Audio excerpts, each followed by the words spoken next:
Excelente, ¿cómo están todos? Buenos días, es un placer, Ricardo Márquez por aquí en este Threadpan Thursday, como le decimos, junto con Marco. Marco, gracias por tu participación también.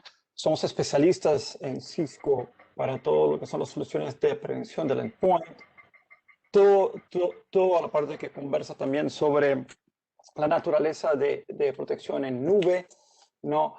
Los temas que discuten malware y seguridad de correo electrónico. Entonces, es un gusto poder discutir hoy el asunto principal que va a ser la protección durante el trabajo remoto. Entonces, denme apenas un segundito que ya deben de ver mi pantalla y con eso hacemos el kickstart. Un segundito que hay que hacer una transición aquí. Oh, a ver. Disculpe que estoy con dos máquinas y tengo que autorizar a la segunda aquí. Ahora sí pasamos esto.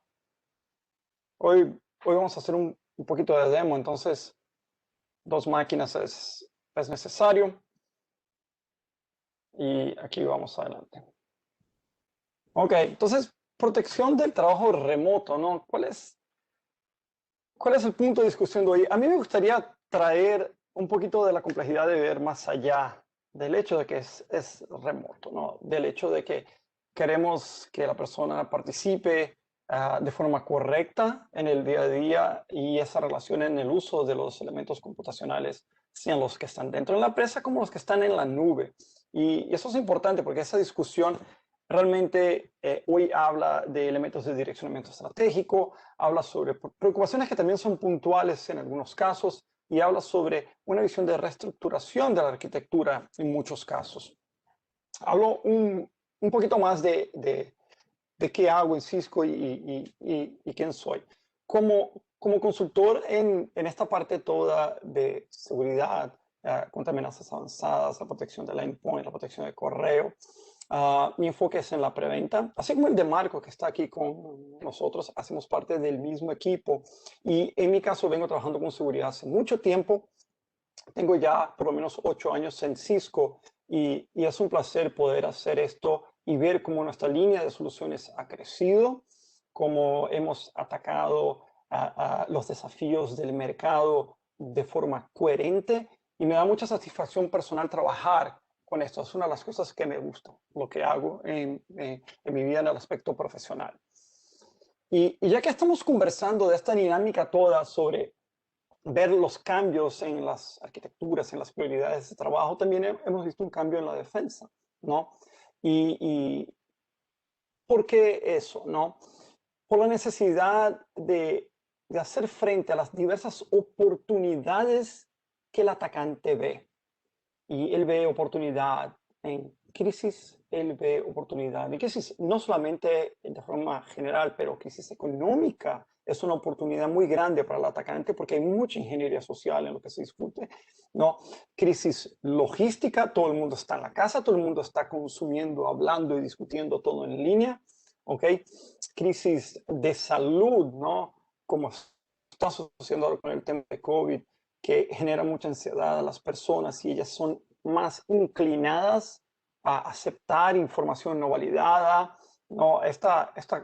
Llamémoslo esta confusión global que estamos pasando y vamos a trascender, vamos a pasar de forma robusta porque somos resilientes como humanos.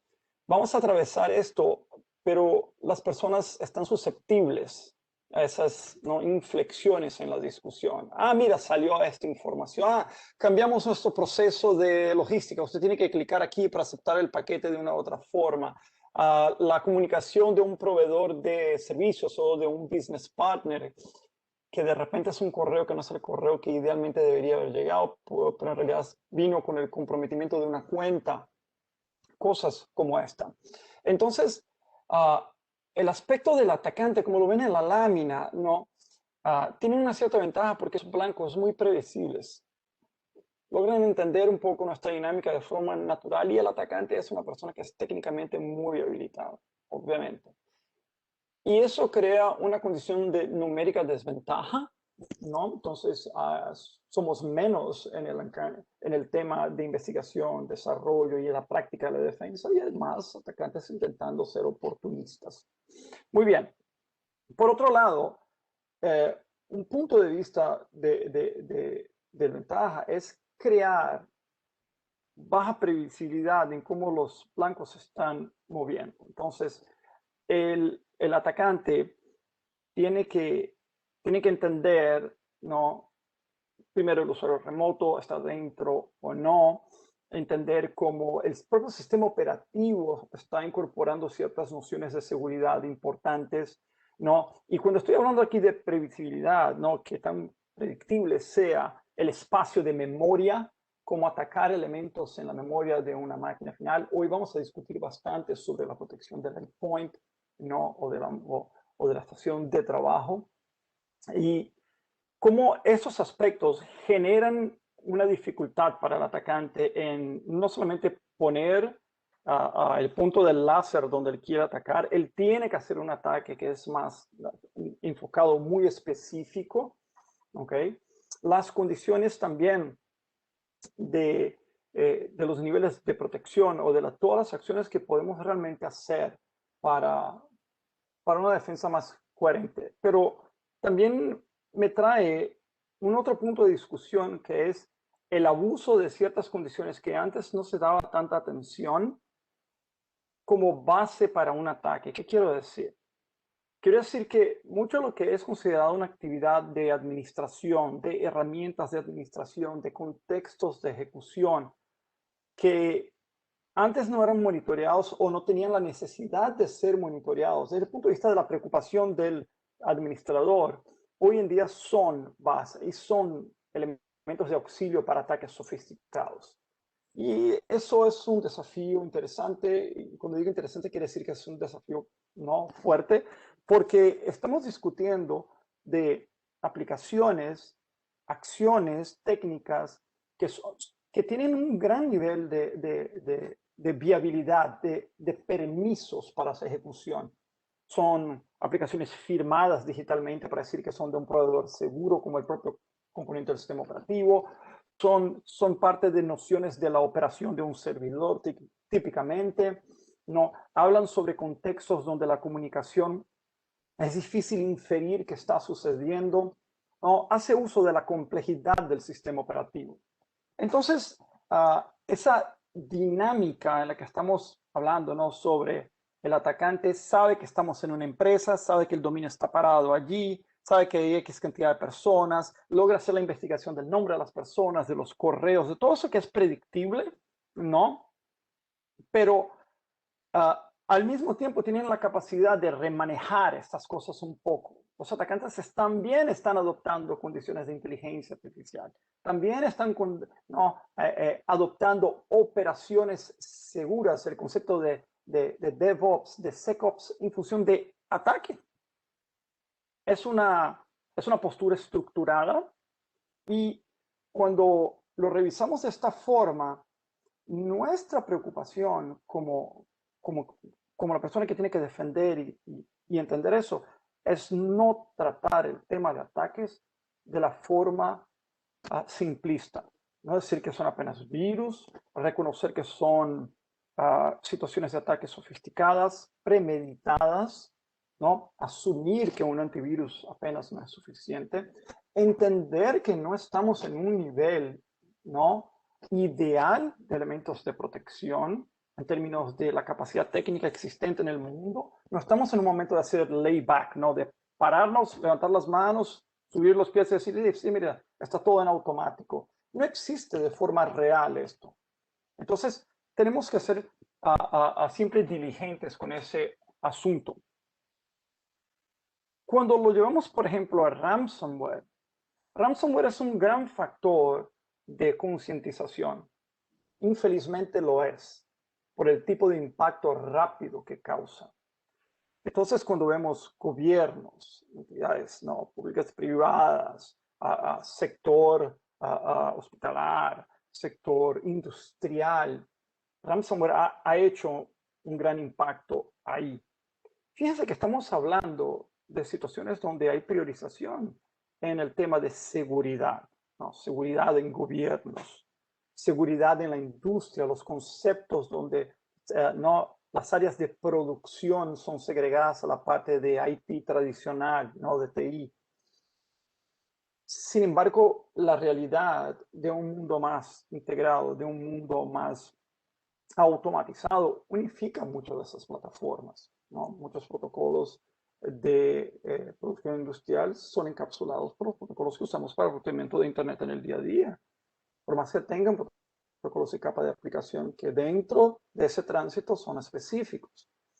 También usan red wireless, también necesitan de firewalls. Entonces, parte de lo que sucede es como las técnicas del ataque del mundo de tecnología de información convencional también son aprovechadas para esos mundos más específicos, como el de dispositivos IoT, ¿no? El Internet de las cosas, dispositivos industriales, las máquinas que se usan en un hospital versus las que se usan en una escuela y otros lugares. ¿Ok? Entonces, dentro de esa jugada, a mí lo que me gustaría traer a la percepción es que hay costo. Y si apenas hablamos de ransomware, una gran parte del costo del ransomware está en la idea de recuperar el backup de la máquina, de la parada de producción, pero pensemos ahora si no hubiera el efecto ransomware de ese mismo ataque. Y ahí vemos las situaciones como las que sucedieron en SolarWinds, ¿no? Y ahí también vemos las situaciones que vienen sucediendo en temas de espionaje industrial, ¿no? Ataques que son respaldados por condiciones de naciones y organizaciones estatales orientadas a acciones de investigación y misiones militares, cosas por el estilo. Entonces, es importante entender que la tecnología que el atacante está usando hace daño cuando impacta el sistema, pero también puede hacer un daño a largo plazo superior a apenas ese momento de parada, que es sacar la información, estar dentro de la red sin que se entere uno que está en la red, ¿no? Trabajar sobre los elementos que discuten pérdida de información confidencial en términos de la propiedad intelectual. Esos son temas más complicados. Entonces, entiendan ransomware como, hay el efecto de criptografía y secuestran la máquina. Pero fíjate, eso sucedió porque lo que llevó la acción del ransomware fue sofisticado lo suficiente como para pasar todo lo que existía. Y optar por hacer ransomware es apenas el interés financiero del atacante. Entonces, y eso es importante porque una gran parte del desarrollo de esta iniciativa por el atacante se da por el hecho que ellos entienden que estamos haciendo acciones de investigación, pero ellos también no quieren que sea visto lo que ellos están haciendo. Y eso es fundamental, ¿no? Eso es súper importante porque toman pasos adicionales para lograr hacer que el ataque funcione en el sistema y van más allá, como comentaba ahora, que es ocultar toda la capacidad de los sistemas de detección tengan de apuntar es un ataque. O sea, no es solamente burlar el sistema para que funcione, pero es para mantenerlo escondido. Y eso se llama, ¿no?, evasión. ¿Ok? Y trabajar en esas técnicas para que no se vea el ataque es entregar a ese ataque un concepto de obfuscar la carga del ataque, esconderla, es un camuflaje. ¿Okay? Y eso desacelera nuestro esfuerzo, ¿no?, de defensa y de comprensión. Y en muchos casos, no solamente lo desacelera, pero fuerza con que la situación se dé en el momento de la detección apenas, en el momento de la ejecución, ¿no? Entonces tú tienes toda una capa de esconder el artificio que es usado para el ataque, ¿ok? Tienes una otra capa tecnológica que es la que hace con que él tenga viabilidad, con que suceda, y de repente tú solo puedes empezar a rastrear y a darte cuenta de ciertas cosas a partir del momento que eso sucede, no antes. Entonces, prevención es una discusión muy amplia hoy día, ¿ok? Tú tienes que ser preventivo lo máximo posible, pero una gran parte de lo que se discute hoy es cómo, yo comentaba, partes de aplicaciones y la naturaleza compleja de los permisos del sistema operativo junto con esos, ¿no? Con esos esfuerzos de obfuscación y de evasión, lo que te lleva a tener que monitorear mejor, no solamente esperar una detección del virus tradicional, ¿ok? No hablar solamente la idea del callback, de la llamada que hace el malware hacia la infraestructura, ¿no? Donde se va a manejar y que el atacante tiene un comando y control, como llamamos, simplemente porque va a suceder y punto. Hay mucha cosa que está ahí. Monitoreo es importante por eso. El atacante, el autor del malware, no quiere que sepamos qué están haciendo. Y mucha gente viene discutiendo eso en función de automación. El público general, la corporación que consume tecnología de seguridad, la corporación emplea gente en distintos niveles, obviamente. Y a veces tiene gente muy especialista en seguridad, ¿okay? Porque es parte de la preocupación empírica del negocio, no solamente por mantener su productividad, pero porque de repente trabaja, no con un aspecto de la reputación y de la operación muy anclado en esto, como instituciones financieras, por ejemplo, ¿no? Los aspectos, como yo comentaba, industrial, ¿no? Gente que opera con informaciones en un nivel muy sigiloso. Entonces, pero hay operaciones que no tienen el lujo de tener un analista de seguridad tan capaz en términos de la experiencia que ha acumulado. Y una cosa que todo el mundo quiere es automación. Pero automación tiene un cierto precio desde el punto de vista de cómo estar preparado, cómo llegar a esos niveles y qué esperar, ¿no? La expectativa. Entonces, hay un interés alto hoy día, no por empresas y por todo el mundo, de decir, yo quiero entregar más automación en el aspecto de la defensa. Y, y esa automación, cuando empezamos a conversar sobre machine learning, ¿no? Inteligencia artificial, es una palabra que está muy de moda porque nos da una visión muy consumible a todos de que hay una inteligencia superior, hay algo que está juntando una cantidad de cosas muy amplia y reduciéndolos a un común denominador de una detección.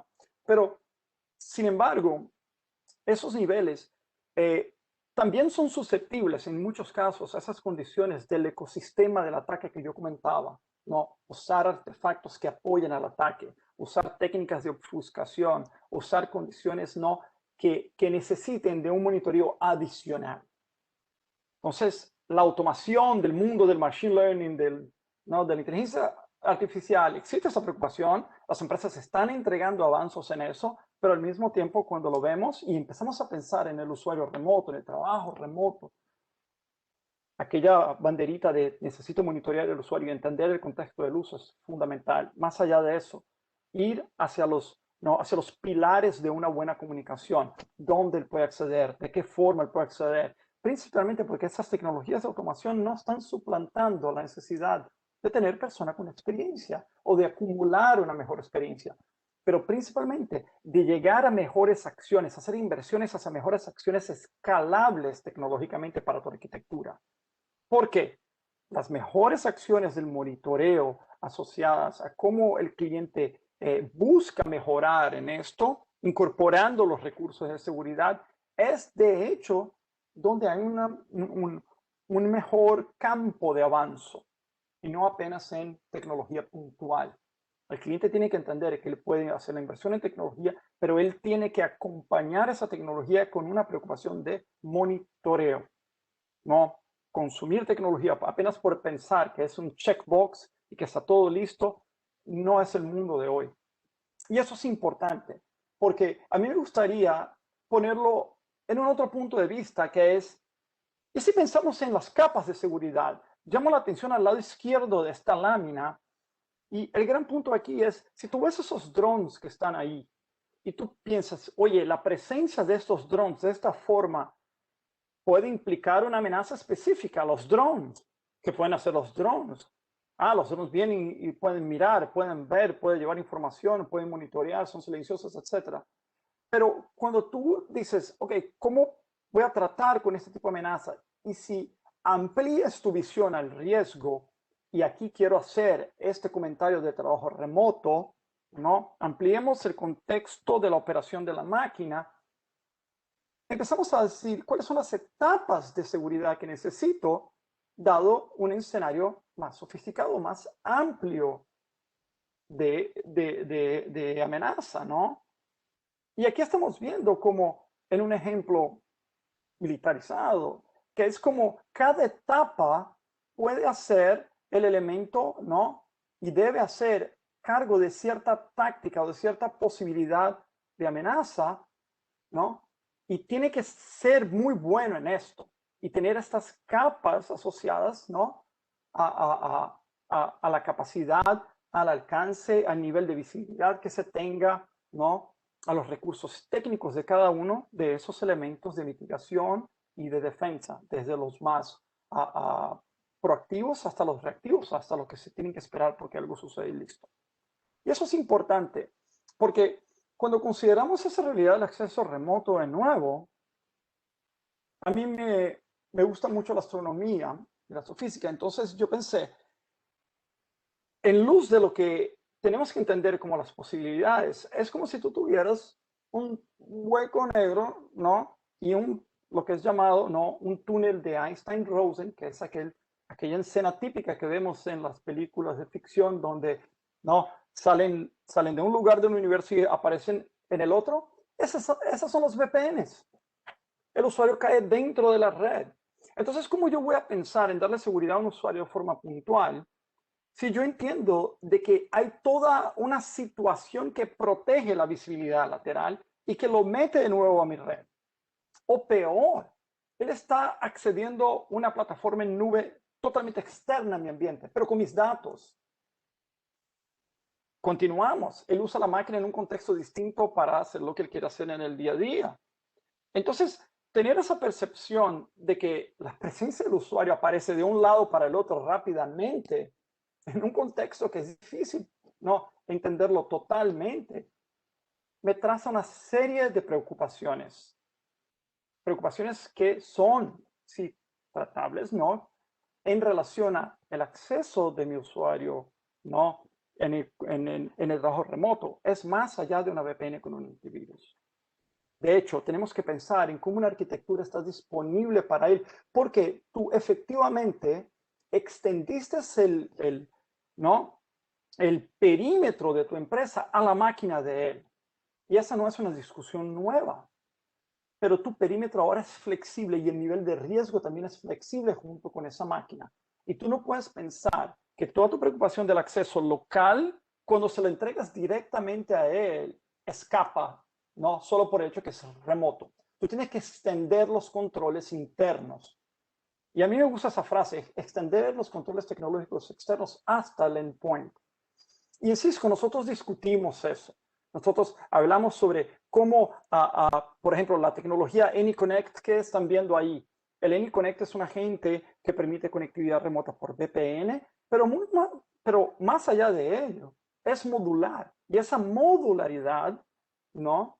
Nos hace, ¿no? Tener capacidades agregadas a él. Puede hacer VPN, puede hacer verificaciones de postura, puede hacer las verificaciones y la captura de visibilidad de tráfico de red, puede incorporar la defensa en el momento del DNS, la tecnología Umbrella, ¿no? La tecnología Umbrella es nativamente integrada al AnyConnect. ¿Cómo puede hablar de la prevención de malwares avanzados y ayudar a implementar la prevención de malwares avanzados sin requerir que la máquina tenga eso?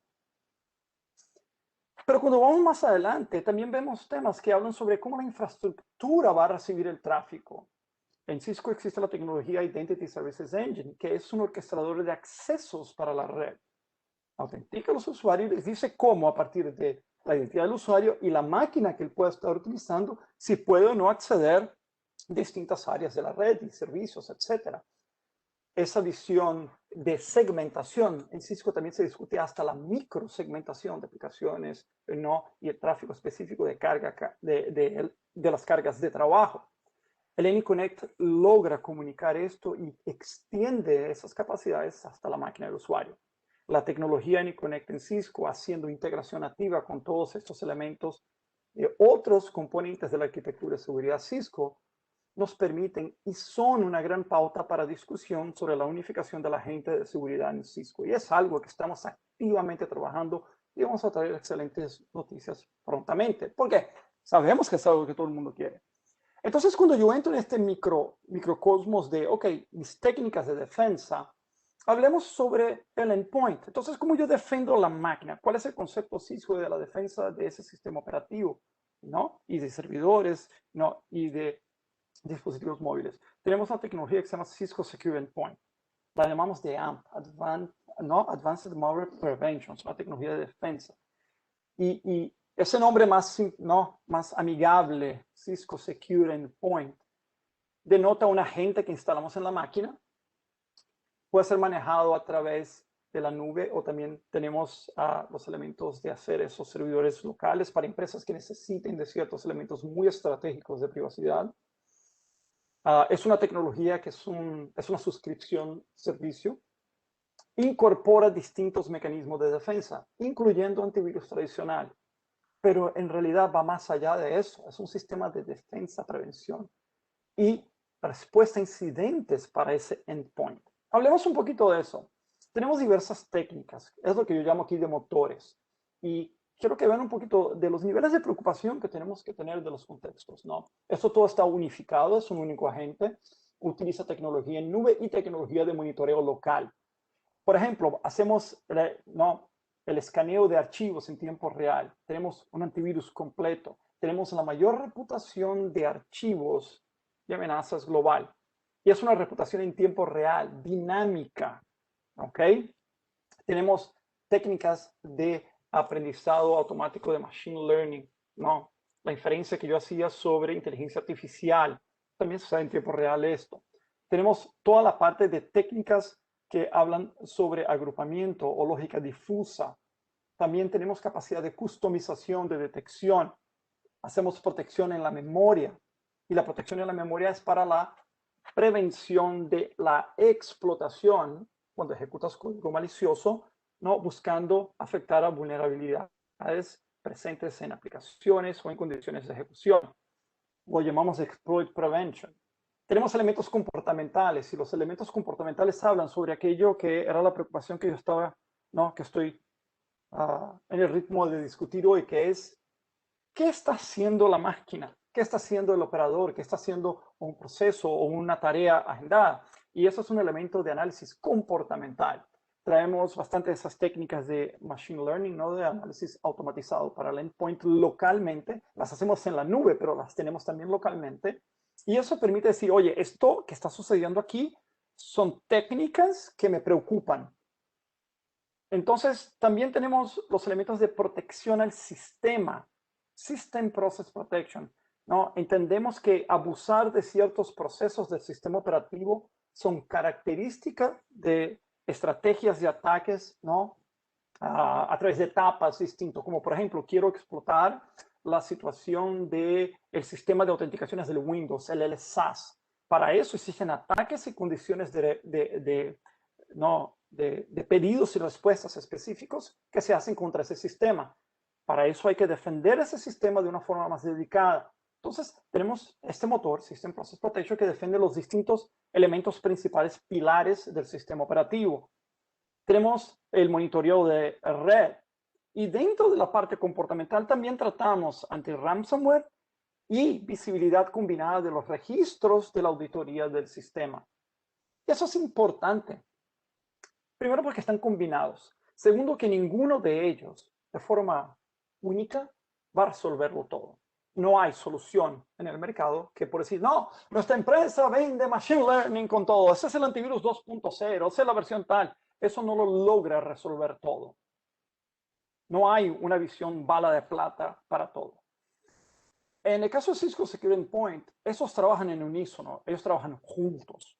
Y los veredictos que cada uno de estos recursos tienen, no solamente para fines del registro interno que se mantiene de la actividad, pero también son correlacionables automáticamente y hacemos lo que se llaman indicadores de compromiso. Los calculamos en nube y también los logramos calcular localmente con todo aquel tema comportamental.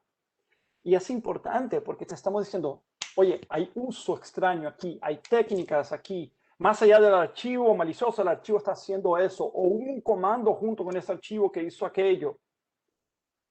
A mí lo que me parece más interesante de todo esto es que lo logramos hacer con una visibilidad continua, una trayectoria, como lo llamamos, de múltiples puntos de vista. Y lo hacemos comparando decisiones pasado.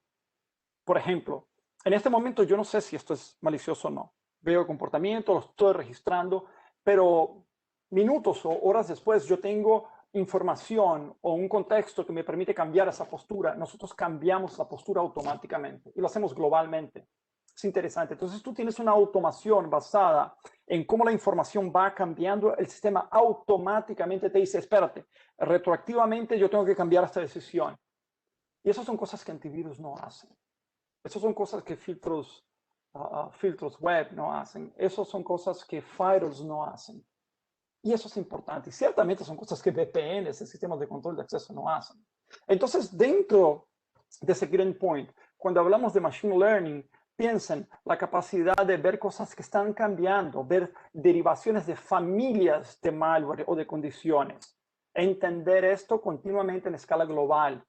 Toda la parte de lógica difusa, ¿por qué? Porque hay derivaciones, ¿no? De pequeños cambios de código, ¿no? Hay pequeños cambios de código que van creando esas variaciones o van derivando un poco del ataque original y tú necesitas unificar esa detección. Entonces, un tipo de detección funciona para múltiples vertientes de lo que es ese código original. La prevención de explotación, porque hay que defender las aplicaciones vulnerables, porque esto ayuda en aquella visión de el parcheo virtual. ¿Okay? Esto es un concepto que no es nuevo, ¿no? El parcheo virtual es todo el apoyo en decir, ok, si esta máquina está vulnerable a tal situación, esta técnica de defensa me compra el tiempo, ¿no? Deshabilita la condición de ataque.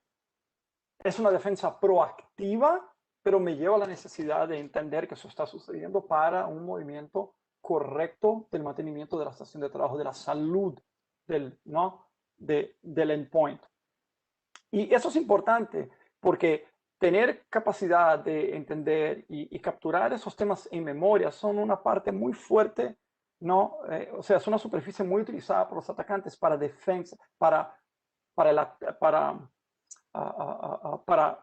evitar la detección, ¿no? De nuevo, en ese caso es cualquier cosa que tú tengas. Piensa en el archivo. El ataque, el archivo. El archivo puede ejecutar y ser detectado. ¿Qué pasa si yo voy a hacer una obfuscación en el archivo? Él deja de ser visto como malicioso hasta el momento que ejecuta. ¿Qué pasa si yo llevo el contenido de eso que está oculto a la memoria? Si no tengo monitoreo en memoria, yo no logro ver y él ejecuta a partir de memoria. ¿Qué pasa si no uso ningún archivo y ataco directamente a la memoria?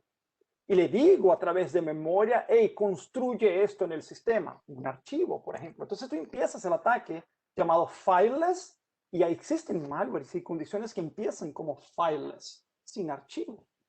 Entonces tú no necesitas siquiera de un download.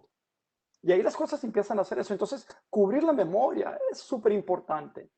Combinarlo con la generación del indicativo de compromiso es fundamental. Y traer ese compromiso a la idea del mapeamiento de técnicas de ataque. La discusión principal hoy es el framework de Mitre llamado ATT&CK.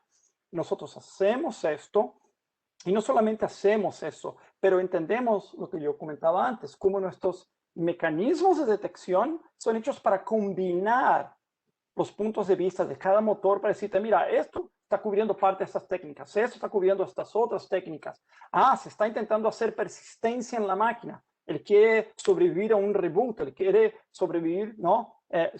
Permanecer su acceso, ¿no? En ese sistema silenciosamente. ¿Qué está sucediendo? Entonces, cada una de esas técnicas y motores ayuda a cubrir eso. No solamente esto, pero vamos más allá con las tecnologías de análisis. Lo que habla sobre sandboxing es una forma también de llamarlo. Es una ejecución en un ambiente virtual que permite detonar a la muestra, ejecutarla sin que ataque obviamente la máquina, porque es un ambiente totalmente separado a la máquina normal. Es una tecnología, ¿no? Segregada de seguridad. Y ahí entendemos también el comportamiento. Si usamos esos comportamientos para retroalimentar todo este proceso de detección global o local en la empresa. Y eso es interesante porque sandboxing te permite y es hecho para que entiendas las entrañas de un problema malware. Pues bien, no solamente malware, pero las comunicaciones que él hace hacia la infraestructura de ataque. Entonces, la innovación sobre una analítica de malware es importante porque tienen que entender que existe la emulación de un usuario y que necesita emularlo para engañar al malware. ¿Se acuerdan que el atacante no quiere ser evaluado? Ok. Me tiene que permitir ayudar en la clasificación e identificar los comportamientos adecuados para atribuirlos a las muestras. Y me permite también decir y entender cómo yo le voy a decir a esto que ejecute. Por ejemplo, desde otro lado del mundo, porque el atacante espera que el tráfico se dé desde otro lugar del mundo o de forma no rastreable. Hay condiciones como esas. Pero si hacemos una pausa para hacer la reflexión, pero espérate, el ciberespacio no es algo lógicamente seguro. ¿Y por qué yo digo lógicamente? Porque el ambiente de Internet es un ambiente que es, a mí me gusta decir que es muy propenso a conflictos unilaterales. Apenas por exponerte a Internet a gente atacándote. Tú no necesitas provocar nada. La exposición del negocio, la operación del negocio, el hecho de estar conectado es ese problema. Y todo eso que estamos discutiendo ahora hace uso y también es basado en la idea de que hay un montón de infraestructuras allá afuera que necesitan ¿no? de tener bastante atención a lo que estamos haciendo. No solamente los servicios, pero las infraestructuras de los atacantes. Entonces, yo quise montar esta lámina que es así. Hay un personaje en una película que se llama Olympus Has Fallen, que es Morgan Freeman. Él actúa como presidente y él dice algo que me pareció interesante, que es, no, nosotros vivimos en un mundo que es peligroso y tenemos pocas buenas opciones, pero lo peor de todo, la peor opción de todas es no hacer nada. Y esto va, y lo quiero unificar a mi idea inicial, que es, no podemos esperar que todo está en automación. Tenemos que ver, tenemos que traer al usuario a un control más amplio y esa conversación es fundamental. Y la tecnología en Cisco que hace esto es la parte de Umbrella. Voy a hacer una pausa aquí. Quiero hacer una demo rápidamente. Entonces, solo un segundito. Stop sharing. Voy a pasar el control a la máquina de laboratorio aquí rápidamente. Avísame en lo que puedan ver.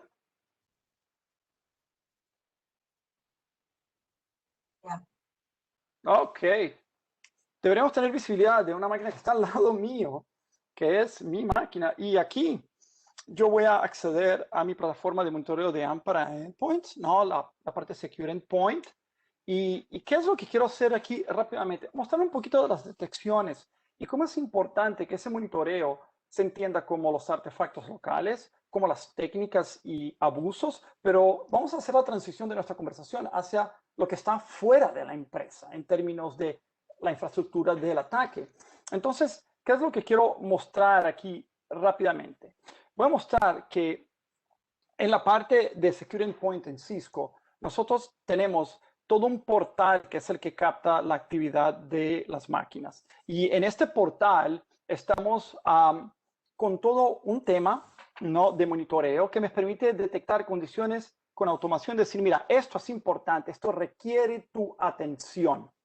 ¿Okay? Eso es una automación de ver continuamente las máquinas.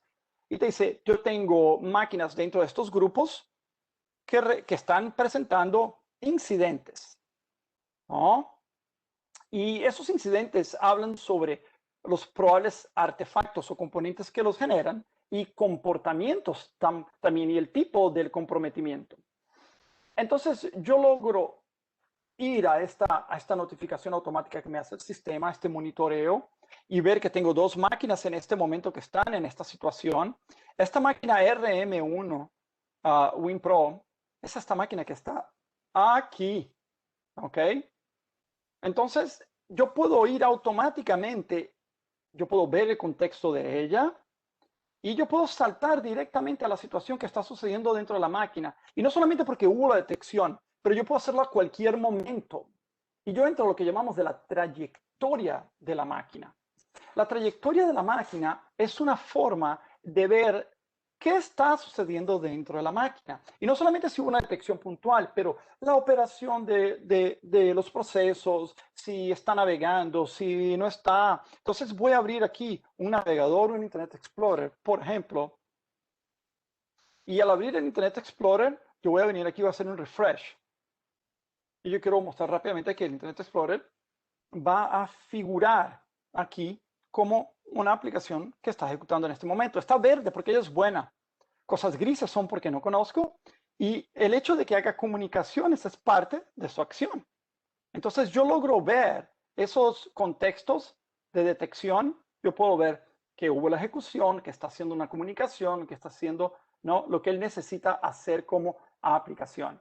Entonces es interesante. Voy a condensar un poquito aquí esta pantalla para que sea más fácil ver.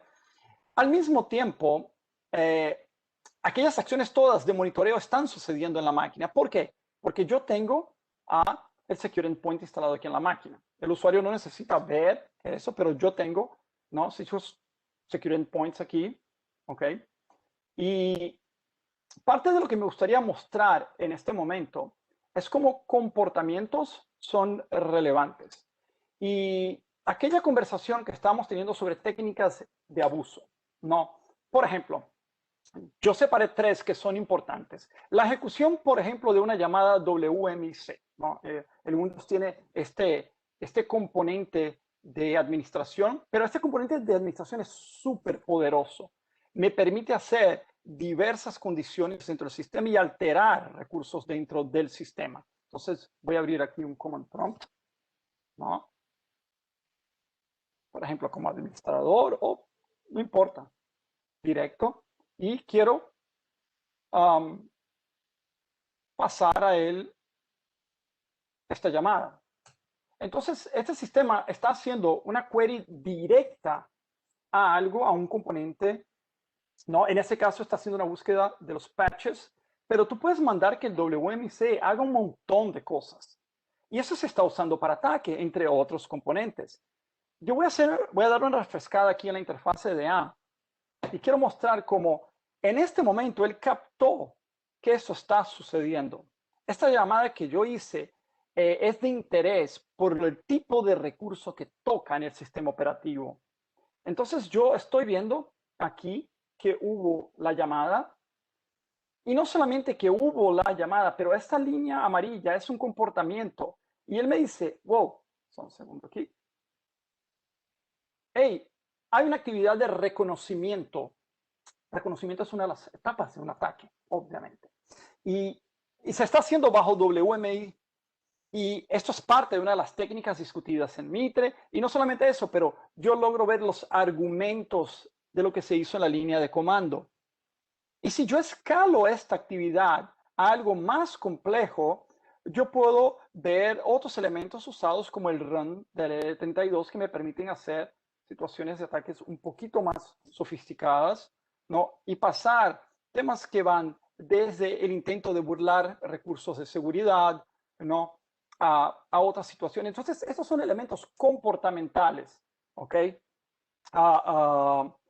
Y esos elementos buscan detectar situaciones que dicen, oye, esto podía ser disfrazado de condiciones específicas de administración o de actividad, o por la naturaleza de ser basadas en texto, es más difícil verlas, ¿no?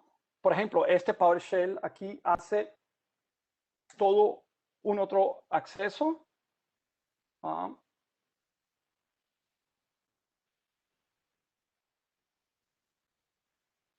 Y dentro de estas condiciones, cuando vemos estos comprometimientos, empiezan a describir otras llamadas y puntos como este que fue aquí del PowerShell inicial. Entonces yo logro verlos hasta los que sucedería minutos y horas antes. Yo puedo volver atrás en el tiempo y ver, espérate, el PowerShell, solo un segundo aquí, que es mi internet, el PowerShell fue utilizado para hacer entrega de una carga de un ataque que es basado en Empires, es un stager, es una de las etapas del ataque, ¿no? Entonces, este tipo de cosas, y yo logro ver todo el argumento, y yo puedo ver cómo eso fue una de las etapas. Pero cuando yo avanzo al tema del malware específico, y sacamos aquí una carga de ataque más avanzada, basada en algo real. Opa, solo un segundo. Y tenemos esa dependencia de múltiples técnicas. Hay detección automática, como están viendo aquí en el rincón, pero lo que me interesa más aquí es que esta carga de ataque, la voy a renombrar, de módulo punto estable, y la voy a echar a andar. Entonces, esto va a generar desde comportamientos a eventos y detecciones puntuales. Y aquí es lo que quiero mostrar en este momento y cómo vamos a hacer la transición hacia aquellas infraestructuras internacionales, ¿no?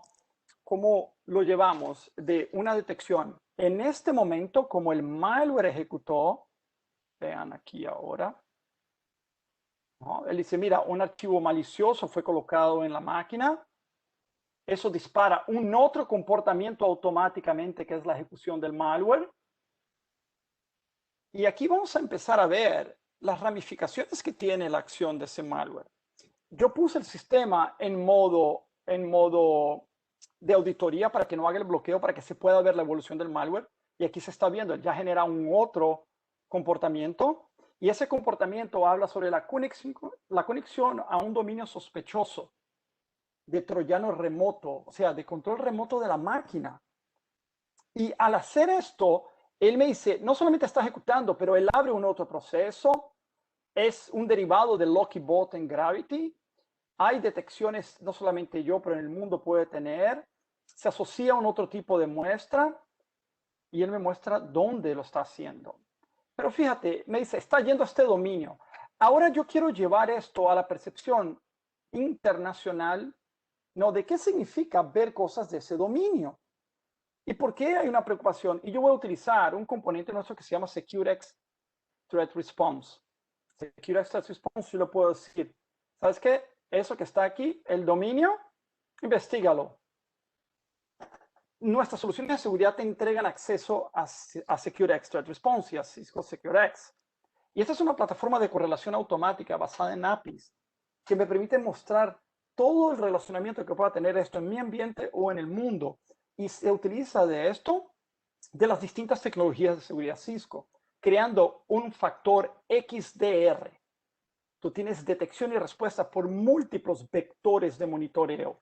Y lo que están viendo aquí es como yo investigué el dominio y él ya me muestra que hay dos blancos, ¿ok? Él me está enriqueciendo el gráfico de relaciones sobre el dominio con muestras malware existentes en el mundo automáticamente. Él incorpora la trazabilidad que sucedió ahora en la máquina que ustedes vieron en tiempo real y me dice, de hecho, estas dos máquinas, ¿no? En dos momentos la máquina hizo esto, está conectó a dos IPs que son estos. Al hacer esto, el archivo hizo la comunicación y fue hacia el dominio. Y ese dominio está manteniendo un montón de malwares, URLs malwares, dominios, IPs y otras cosas desconocidas allá. En este momento está respondiendo a este IP. Si yo agrego este IP a la investigación, él enriquece la investigación. Ahora, yo puedo tener resultados ahí que vienen de mi firewall, de mi IPS, de mi sistema de prevención en el endpoint, del sistema de monitoreo de correo electrónico, ¿no? Del sistema de monitoreo de anomalías de red, las tecnologías Cisco Network Analytics. Entonces, todo esto me permite tener una visibilidad de la máquina que está afuera. Esa máquina está aquí al lado mío, ¿no? No está dentro de Cisco. De hecho, es una máquina que no está en la red Cisco, es una máquina personal, está fuera de ese ambiente, obviamente, para el proceso de esta demostración. Entonces, todo eso que está sucediendo está aquí. Ahora, ¿qué es lo que yo puedo hacer desde aquí de una sola vez? Y yo no necesitaría, acuérdense que la máquina está en modo de auditoría para que yo pueda hacer la demo, pero yo puedo desde aquí ver que no solamente ella tiene AMP, pero mira, está monitoreada por Umbrella, por la parte de protección DNS. La máquina tiene un cliente de protección remoto de Umbrella, que es este que está aquí. ¿Ok? es el cliente de protección roaming que yo comenté, que también se integra con el AnyConnect. Entonces, es interesante porque si yo ahora pivoteo a ver esto, me interesa entender qué sucedió aquí. Entonces, veamos desde un punto de vista de Umbrella. Para ir al punto de vista de Umbrella, fíjate que yo puedo, en este proceso de investigación completo que está aquí, porque me está enriqueciendo eso de distintas formas, ¿no? Yo puedo ir a los dominios y disparar acciones directas en orquestación. SecureX te da un elemento de orquestación, me da un elemento de automación y también yo puedo ir y hacer correlación con toda la parte de sandboxing que yo estaba hablando, de los dominios. ¿Ok? Entonces yo tengo ese control de una forma súper amplia. ¿Ok? Y cuando voy aquí y veo desde dónde se ha visto, él me va a decir que lo vio en AMP, ¿no? En la parte de protección del endpoint, pero también existe en función de Umbrella, ¿no? Entonces, si yo saltara dentro de Umbrella y veo el portal de Umbrella, y aquí voy a continuar a lo que estábamos comentando, esta actividad de Umbrella, ¿no? Esta actividad de defensa de Umbrella en este momento, él logra ver, él logra decirme, mira, tu máquina en el nivel de protección del DNS está yendo a comando y control, a malware, a todo esto.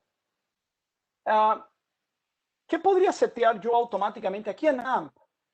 No solamente en base a la defensa, pero mismo si yo pongo los mecanismos de defensa en modo auditoría en la máquina, como es el caso de la demostración, yo puedo crear también automaciones. Y yo tengo acciones automáticas que puedo decir, ahí está la máquina. Yo puedo definir en tipos de detecciones, aísla la máquina basado en compromisos, basado en detecciones, o también lo puedo hacer, ¿sabes qué? Lo puedo hacer totalmente manual. Yo puedo decirle, mira, ahora que estoy investigando, aísla todo el proceso de comunicación de esta máquina. ¿Cómo lo hago? Clico aquí, le digo, isolated. La automación ya entró aquí y me permite hacer esto. Y no solamente eso, pero yo puedo hacer búsqueda forense dentro de la máquina, ¿no? Entonces yo puedo entrar con un mecanismo forense automático, es decir, a ver qué ha cambiado en el sistema, a ver cómo puedo hacerlo, de qué forma. Y yo puedo hacer estas búsquedas en tiempo real forense. Por ejemplo, postura, ¿no? Yo quiero saber con quién se está comunicando la máquina en este momento. Yo puedo decirme quién está logueado en la máquina, qué otros procesos, máquinas conectadas en este momento. Opa, disculpen aquí. Máquinas conectadas en este momento con ella, haz la query ahora, desde el punto de vista forense. Él me dice cuáles son los procesos, cuáles, todas las comunicaciones en función de los dispositivos. Me permite agarrar datos asociados a qué hay registrado en memoria, como por ejemplo, cuáles son los procesos que están alocados en este momento en el monitoreo, cuáles son los procesos que tienen sockets de red abierto. Entonces me lleva desde la detección automática hacia lo sofisticado, ¿ok?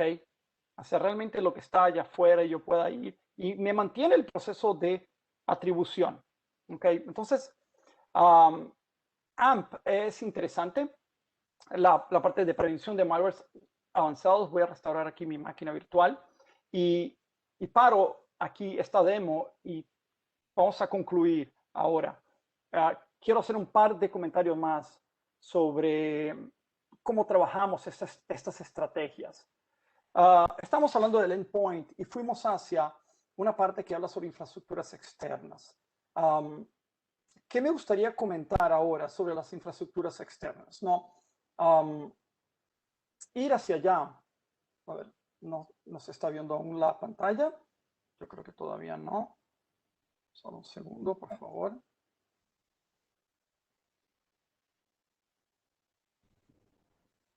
Aquí.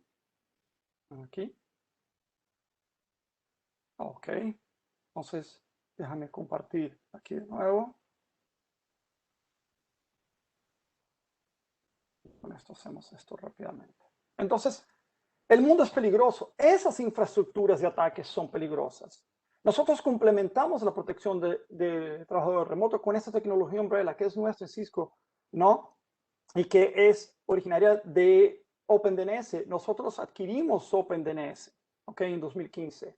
Y toda la parte de prevención del DNS, protección proxy, no, entregue por la nube, ¿no? Cloud Delivery Proxy, Cloud Delivery Firewall, toda la parte SASE, que el concepto de SASE está totalmente basado entre conectividad, protección y visibilidad de también los accesos y las identidades durante ese acceso, ¿no?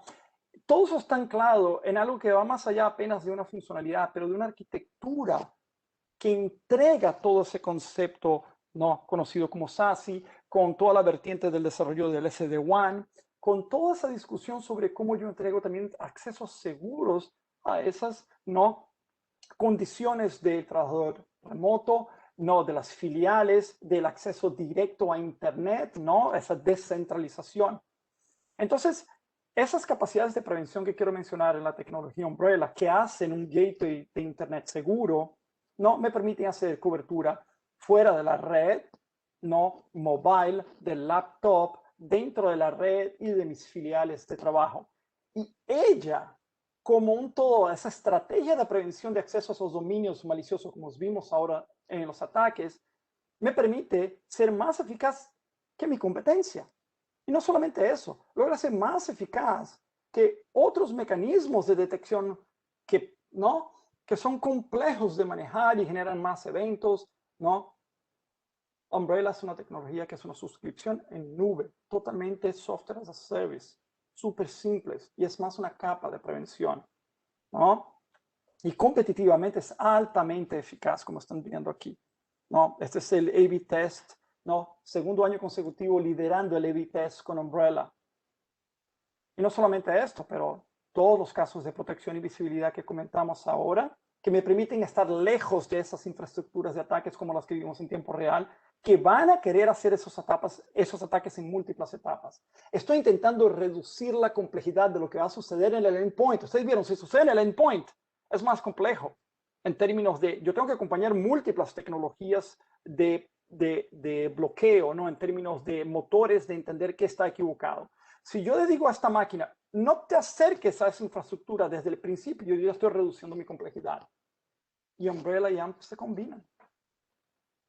Como vieron, están juntos en el vector del acceso remoto. Entonces, todo eso me permite entregar la protección de alejarme de esas infraestructuras DNS que están cambiando en tiempo real, sin adicionar latencia, sin adicionar inspección profunda. Y si quiero hacer esta, yo tengo el proxy entregue por la red, yo tengo el Cloud Delivery Firewall, yo puedo hacer firewalling como un servicio también, y lo puedo rastrear a la identidad. ¿Y por qué es importante rastrearlo a la identidad y las formas de atribuirla? Sea por el AnyConnect que yo comentaba, sea por túneles IPsec, sea porque está siendo explícito en la definición de proxy. Porque establecer confianza en la identidad es fundamental. Nada de esto sirve si tú dejas el usuario tirado. Se conectó a la VPN y accede a qué. Solamente el contexto ¿no? del grupo de dominio de la VPN, pero ¿y si él huye de eso? ¿Y si él toca una máquina allá adentro que logra hacer lo que estábamos viendo ahora de ataque? Y va permeando con otras técnicas. ¿Ok? Entonces, eso es fundamental, establecer confianza en el usuario. Y en Cisco, nosotros incorporamos este proceso a la protección, no solamente del usuario remoto, de las aplicaciones remotas y de toda esta visibilidad cruzada. ¿Ok? Entonces, es interesante que con nuestro sistema de múltiples factores de autenticación, la tecnología Duo, nosotros logramos entregar distintos casos de uso de decir, tú tienes que probarme que eres un usuario aceptable en este momento, ¿no? Que eres el usuario que dices que eres, ese desafío. Tenemos diversas formas de establecer esa pregunta y respuesta para que el usuario en el momento, ¿no? Para proteger su contraseña, para intentar acceder a cosas que ni siquiera dependen de la VPN, o sea, cosas que están afuera de tu empresa. Tú tienes un sistema de Salesforce, tú operas con Salesforce o tú operas con otra aplicación en nube, no, que tú tienes que dar esa seguridad y tienes que verificar si ese usuario es el mismo y correlacionar esa postura con todo lo que haces en su máquina y dentro de la red. Entonces, tener escenarios de protección de validación de múltiples factores para cosas que accedes vía VPN, fuera de la VPN y cómo eso está anclado en la definición de accesos y permisos de la red como un todo. ¿Ok? Entonces, mejorar esa confianza crea el espacio de casos como el de la verificación de la salud de la máquina, la verificación de la postura de la máquina y tener continuidad en esto. Entender qué está sucediendo, si alguien cambió algo, si está cumpliendo. Entender también si algo malo sucede en esa máquina, yo tengo que quitar ese acceso. Lo que yo mostré ahora en la parte de Secure Endpoint, aquellas situaciones, aquellos no comportamientos que disparaban acciones específicas, ellos automáticamente logran avisarle a Duo en el segundo factor y decirle, quítale la autenticación a este escenario porque esa máquina está presentando un problema de seguridad. Y esa es una integración que se hace en minutos, cruzando apenas una autorización administrativa de las plataformas de monitoreo. Con eso, automáticamente, si el tipo está fuera intentando acceder a ese Salesforce, ese Office 365, etcétera, que no pasa por tu red, por ejemplo, y viene sucediendo cosas malas en la máquina de él, por más que sean comportamentales, tú logras decirle, opa, no dejes que él entre ahí porque hay algo que tiene que ser visto. Y tú puedes hacer aquella cuarentena, tú puedes aislar, tú puedes cambiar el acceso de esa máquina. Entonces, confiar en la identidad no es solamente la contraseña y tampoco es solamente el segundo factor. Es que esta arquitectura funcione en términos de una amenaza o de un contexto de amenaza, que si nos acordamos del principio de la conversación, está en constante cambio por parte del atacante y por parte de quien está defendiendo. Este cambio de quitar el acceso a la máquina al usuario en aquel momento, aquella aplicación, puede ser importante para desestabilizar el esfuerzo del atacante si él llegó a lograr alguna etapa, ¿no? Hay automaciones para estas cosas. Esto no es todo un trabajo manual, como ustedes vieron, hay detecciones, hay capacidad de integración, hay capacidad de disparar acciones convergentes. Todo eso es importante. Me gustaría concluir con esta idea, y esto es apenas el principio de lo que podemos hacer para darle seguridad al trabajador remoto. Esos son todos sistemas de implementaciones que tardan minutos apenas en ser hecho. Umbrella, por ejemplo, es algo que tarda algunos minutos en echar a andar para una empresa como un todo. ¿Ok? Hemos hecho eso en empresas desde las menores hasta sistemas de altísima criticidad como aeropuertos, como producción industrial, gobiernos y distintas otras iniciativas. Umbrella escala de una forma absurdamente satisfactoria en términos de performance y de cobertura. Entonces, mirando un poco más adelante, nada de esto va a cambiar de un segundo para el otro en términos de la necesidad de darle factor de defensa y priorización a esto. No, la historia ha probado que ciberseguridad no es sobre soluciones mágicas puntuales, pero es de un esfuerzo estructurado de crear arquitecturas seguras y una capacidad de monitoreo combinada a estas técnicas de defensas. ¿No? Nosotros estamos listos en Cisco hace mucho tiempo para esta discusión arquitectural. Es una inversión que hemos hecho en el orden de billones de dólares, de miles de millones de dólares, ¿no? A lo largo de muchos años. Y eso es importante porque como entregamos todas esas arquitecturas, somos pioneros en los accesos remotos, VPN, todas esas discusiones vienen con una carga de experiencia muy grande en Cisco. No es la primera vez que hacemos esto. No lo conversamos por una cuestión de lo que sucede en el momento, pero hay una visión estratégica y escalable a largo plazo. ¿Ok? La transformación viene del esfuerzo que el cliente tiene en continuar el monitoreo, mejores prácticas y que esta arquitectura lo ayude a hacerlo así. El factor humano es el recurso más importante y capaz en esta ecuación como un todo. Y nosotros estamos asegurándonos que nuestras soluciones sean convenientes para nuestros usuarios. Conozcan el concepto del SecureX que mostré hoy, la parte de investigación y centralización de datos.